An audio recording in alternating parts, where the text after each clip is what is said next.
This has got to be one of the craziest transfer deadline days in football. I can't stay up to date with the news, and there's been a lot going on inside Newcastle United. Alexander Isak is gone. He is doing his Liverpool medical. Woltemade was signed a few days ago, and Newcastle have finally signed Wissa. Here we go, the deal is done at 55 million package. Now look, if Wissa goes and scores 15, 20 Premier League goals for Newcastle next season, nobody's going to be talking about the price tag. People thought that Lewis Hall was overpriced. Nobody's talking about it now. People thought that Botman was overpriced. Nobody's talking about it now because they've both proven they were well worth the money. And people said when you signed Isak, you overpaid. Yeah, definitely didn't because you sold him for 130 million. So while, yes, Brentford, you can say I've pulled Newcastle's pants down. 55 million for a player that turns 29 tomorrow, 1 year left on his deal, that's refusing to play for them, is a lot of money. This is just Brentford. We paid 70 million for Mbumo. This is just Brentford. And look, I think this is a good signing for Newcastle United. Somebody with 20 Premier League goals, somebody with the same amount of non-penalty goals as Isak and Haaland last season, a proven player. And I think that Woltemade and Wissa together at Newcastle was a problem. A problem for the Premier League, not a problem for Newcastle. I think that's very good. It's, I've seen the Crouch and Defoe memes with the height and stuff. But look, could it be a 4-4-2? Could it be a 4-2-3-1 with one playing behind the other? Could it be rotation? There's so many options that Eddie Howe can use. And I didn't watch your Leeds game because I was out. But I watched your other games this season, and you lacked that focal point. You really lacked that focal point up front. I felt like you did enough to get a result versus Villa, 3 points. I felt like you deserved a point versus Liverpool with the comeback, but you just didn't have that guy in the box to put the ball in or that would finish that chance. And you've now got two of them. And I think as a strategic balance, this is two very good signings for Newcastle. We can talk about the price all you want, but when you get to the end of the window, the price is up, the price is inflated. And if they do well, nobody's going to talk about the price. Like Woltemade is a player that Bayern Munich were looking at, and one of the highest rated players in football.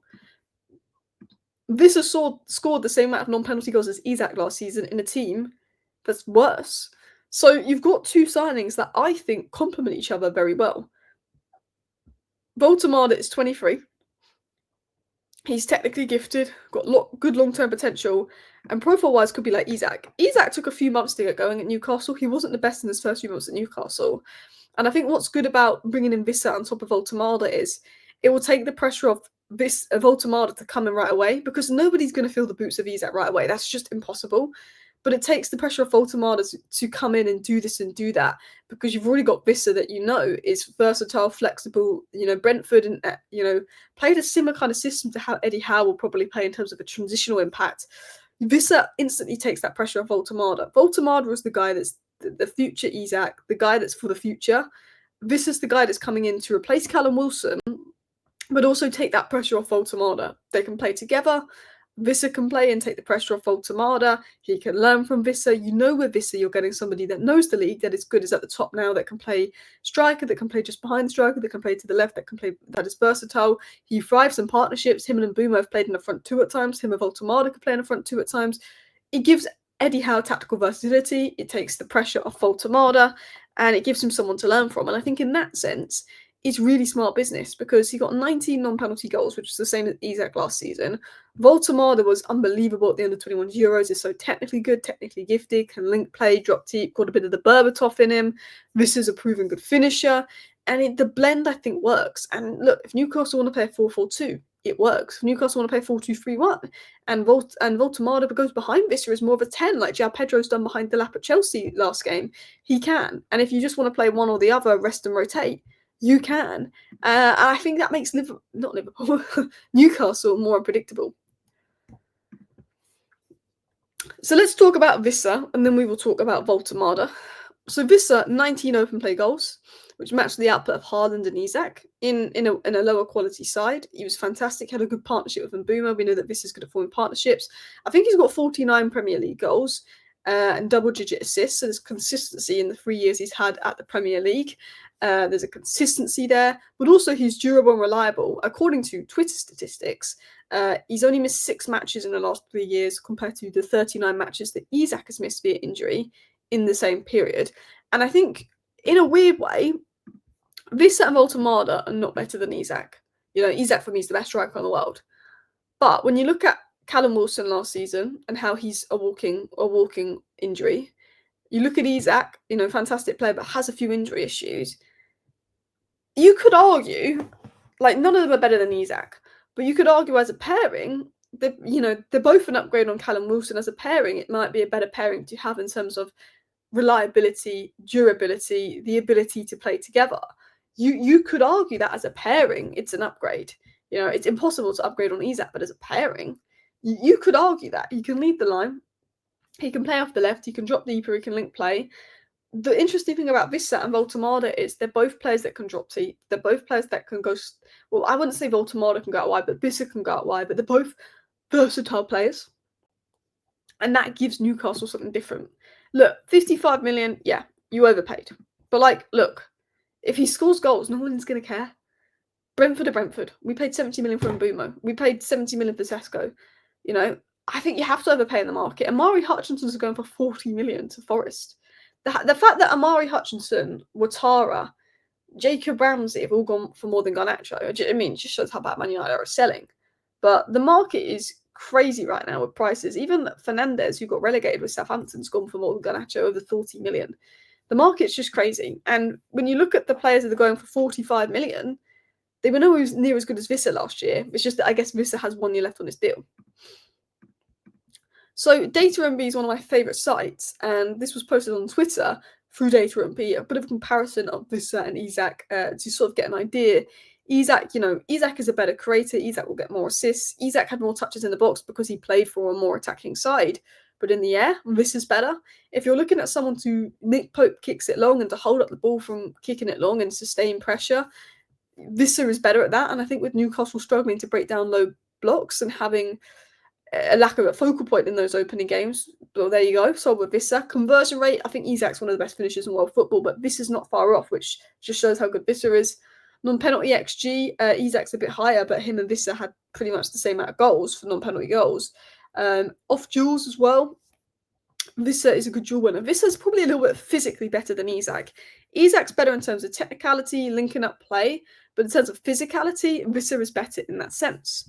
Now, what you get in terms of technicality is Woltemade, because Woltemade, for me, is the technical replacement for Isak. Vissa's the physical guy, but probably the Callum Wilson replacement that you probably should have got last year. 6'6", some people say 6'7". He's technically good, he's got skill, he's got a bit of that Berbatov in him. He's adaptable, he can play deeper, he can link the game, he's got a decent amount of pace for a guy of his size. He's built for transition football and high pressing systems, and he's built for Eddie Howe football, but he also provides a focal point. He can technically drop deep, he can link play, but he also provides that focal point. With Woltemade's ability to drop deep, link play, Woltemade's touch, Woltemade's got a very good touch with his left foot, right foot. Woltemade's touch and control, with the finishing that Wissa offers, the dual threat it could bring in the box, it's pretty dangerous. Newcastle could deploy a 4-4-2 with Wissa and Woltemade up top, and that could work quite well. Again, I don't know if they'd want to do that because if they both got injured, they're kind of screwed. I know Elanga and Gordon could make shift play up there as well. But it's very good. 2 players that stay fit, 2 players that thrive in partnerships, 2 players that can play together, and 2 players that can rotate. You need that depth for the Champions League. Isak was sold to Liverpool. That's a big void. That's a big goal threat gone. And the way that Isak's gone out is not a very good, nice way. But you've already signed 2 strikers. I think Jacob Ramsey, I think, is an upgrade on Willock. I think Elanga is, a right winger that you needed that suits the system. Malik Chow is good depth. You can argue Newcastle probably need another creator in the midfield. I think Harvey Elliott's going to go to Aston Villa. You could argue Newcastle need one more signing. They also look at James Trafford, but I think Nick Pope's going to stay. But I actually think that in general, Newcastle's transfer business is a little bit underrated. People are saying Newcastle spent this much money to get Elanga, Jacob Ramsey, Woltemade, Wissa, Chow, and acting like Newcastle's wasted a load of money. But I think that's smart business from Newcastle. It's not about signing these big names. Man United, how many times have we signed big names and they flopped? And we've given out big wages and they flopped. It's not about signing these big names that are hyped up. It's about looking at the model, the type of player you want. And I think that Newcastle's business, for the most part, has been smart. I remember the season Arteta finished 8th, he signed like Ramsdale and Ben White and a couple of players and Odegaard, and I didn't think it was a good window from Arsenal when they went from 8th to, was it 4th or 5th, and they looked so much better. So it's not about big names and big wages. You know, Man United are the prime example of that. You've got a good replacement for Wilson, a good replacement for Isak, and you've got a good mix between immediate impact and long-term development. I know that you're not going to get sell-on value for Wissa, but that's fine. Premier League goals, future resale value in Woltemade if you did look to sell him. Newcastle putting a squad with depth and variety. They needed the two options, and they've got that. You know, they needed that. And Wissa has the maturity, the finishing instincts. Woltemade brings ceiling, freshness, technicality, creates competition, takes the pressure off him. So I think for the most part it's been good. I think they suit Howe's tactical setup, which is pressing. They're both hard-working. They go both good pressers. They both can work in transitions. They're both versatile. I think it's good business from Newcastle. Thank you for watching. Bye.